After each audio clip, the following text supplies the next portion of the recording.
So we are here with Thomas Brady, Director of the Department of Public Works, and we're very pleased to have you here, sir. So we have a few minutes to talk to you on this very exciting day. Why don't you explain why we're here? Well, today started initially as an opportunity for folks to meet me as the new director was the initial thought. As we thought about it, it made an awful lot of sense to evolve the event and grow it. This is National Public Works Week, where we take a moment to recognize all those public works professionals across North America, including in Watertown. Okay. And so we wanted to take it as an opportunity to showcase what our staff does and provides to the community and give the community a chance to come and enjoy an evening out and meet and greet and have some fun. Nice. And I assume that this will become a yearly tradition? It certainly will. So you were returning to Watertown. So tell us how long you were with Watertown, and you moved to Brookline, what you did there, and what was the main reason that brought you back? So I was here from 1996 to 2000, back half of 2000, just about 2001, right on the cusp of 2001. And during that time, I was the city's first conservation, historic preservation agent, along with serving as the tree warden. Okay. It was a great community, really enjoyed my time here. An opportunity came available in Brookline as a certified arborist. It was of great interest to me. So I pursued the position, was successful, and moved on to Brookline. And I was in Brookline for 24 years. While I was there, we did a lot of great work with a lot of great trees, completed a lot of multi-million-dollar projects. I started to get involved in emergency management, get involved in accreditation, get involved in all the different aspects of public works. I mean, Brookline is really a healthy tree community, isn't it? Yes, it has one of the most robust and significant tree canopies really in this region of the country, thanks to people who were doing this work hundreds of years ago. So it was really incredible to be a steward of that for a short period of time in the context of trees. But those experiences over there allowed me to really understand all the different pieces of public works. And I really enjoyed it. And So I had this job opened up. Yeah, so I had some opportunities, and this job opened up, and I looked at it. I thought back to my time here in Watertown. I've continued to travel through the community on occasion as I've gone back and forth from my home to Brookline. Knew it was a hardworking staff, knew it was a great community, was very familiar with it, and pursued it and was successful. When you think about Watertown when you were here and now being the short time that you've been back, how much has it changed in your opinion? Some of the changes are interesting to note. Some of the smaller mom and pop operations or the family-owned businesses, the Peroli family have changed their locations a bit. The Orchard Park Grill used to be right over on right around the corner from us. Yeah, I remember things like that, and I think like many communities, there's been a lot of growth. But what strikes me is the work that Mr. Driscoll was doing when I started here and was here for a little bit of time clearly has grown for a few decades now. And the professional framework, the growth is a tremendous foundation for all the passion in the community. And so it just felt right. It felt like a good place to come. Brookline's Department of Public Works achieved and maintained an APWA accreditation, American Public Works Association. That's what APWA stands for. Under your guidance, can you explain what that process involves and how it shapes department culture? Certainly. The accreditation process involves about 530 different standards, work practices you need to meet to receive accreditation.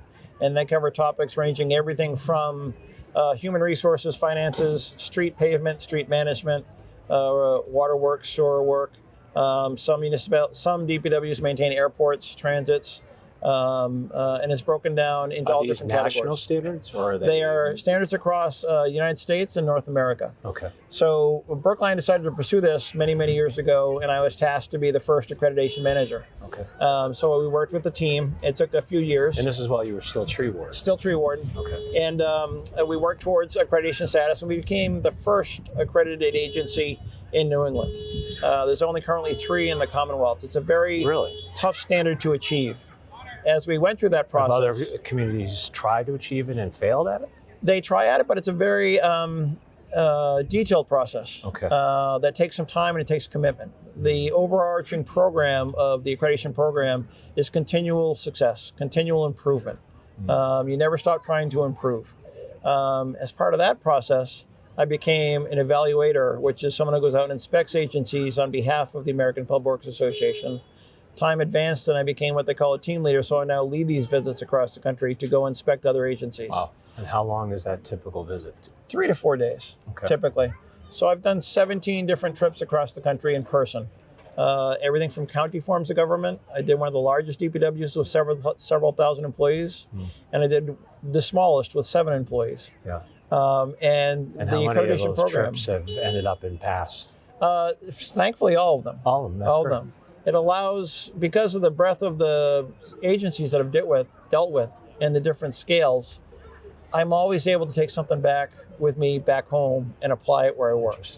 So it's been a tremendous program for Brookline when I was there, for me professionally, and it's really exciting to see how agencies across the country in North America are grabbing onto it. Yeah, so no, I'm pretty confident that the current city manager, Mr. George Proakis, has stated that he wants a long-term goal for Watertown to be to meet that accreditation as well. Yes. Is that something you agree with, and is that something that you've already started working on? I agree with it 100%.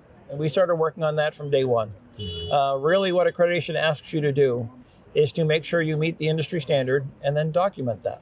So from virtually my first hour within the door, it was documenting what we do, how we do it, what the process is, and to make sure we have consistency and to make sure we have a level of professionalism that matches the desire of the community. Where are you in the process of getting ready to be reviewed for accreditation? I would anticipate it's probably a 2 to a 2.5 year process. Really? Yes.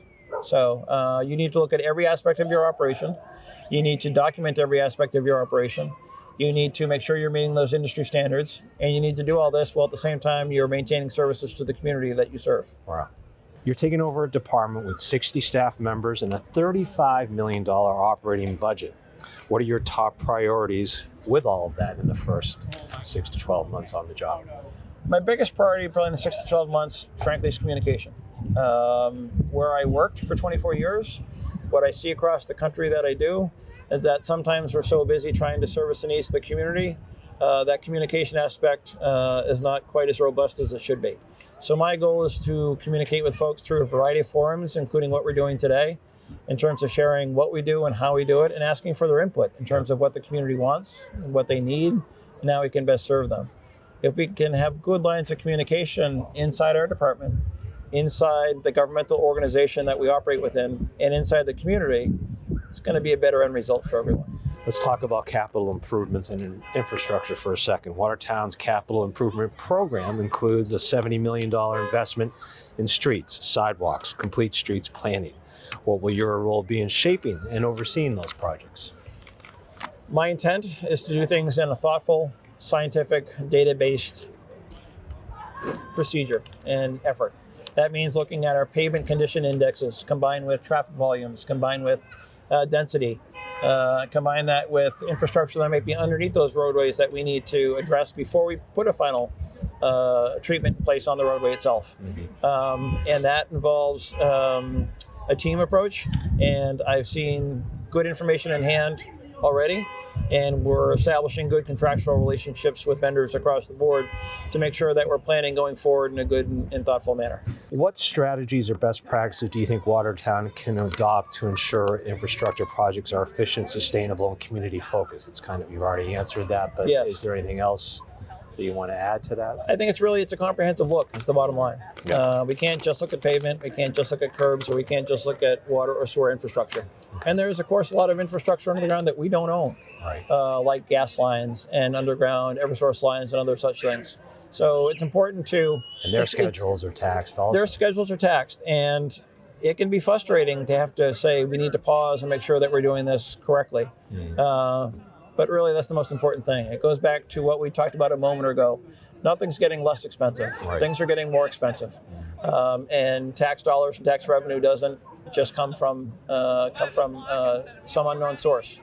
So we need to really be careful with what we do and how we do it, and make sure that it's done in the best way possible. Yeah. You have deep roots, no pun intended, in urban forestry and conservation. How do you plan to integrate those principles into your work here? I think the idea of sustainability, the idea of incorporating natural solutions is something that was thought about long before I got here. And you see that in phosphorus controls that our engineering folks have put in place and tree trenches and other things. I think that it touches on everything from trees to those tree trenches to how we're maintaining our turf fields to what type of pavement we're putting down and how we're providing access for folks to get rid of household hazardous waste and things like that. So it's really its fingerprints are on everything. Yeah. So okay, what does excellence in Public Works Department look like to you, and how will residents begin to see that reflected in the day-to-day services? Excellence is being responsive. Excellence is being responsible. And excellence is providing service, even when folks are unsure if you're going to be there. One of the things that I've learned in Public Works after coming up on 4 decades in public service, is that our doors will never close. So we're here 24/7. So, and that means that if you're gathered with your family on Thanksgiving morning and something happens with your water line and you call us, we'll show up. All right. If you call us at 2 o'clock in the morning on Christmas Eve because you have a problem, we're going to be there. So that's what it means to me. And I have a great team here, tremendous staff. I'm thrilled to be part of the organization. If we put all that together, I know we're going to have success. Excellent. He is Thomas Brady, Director of Public Works here in Watertown. Thank you, sir. Thank you.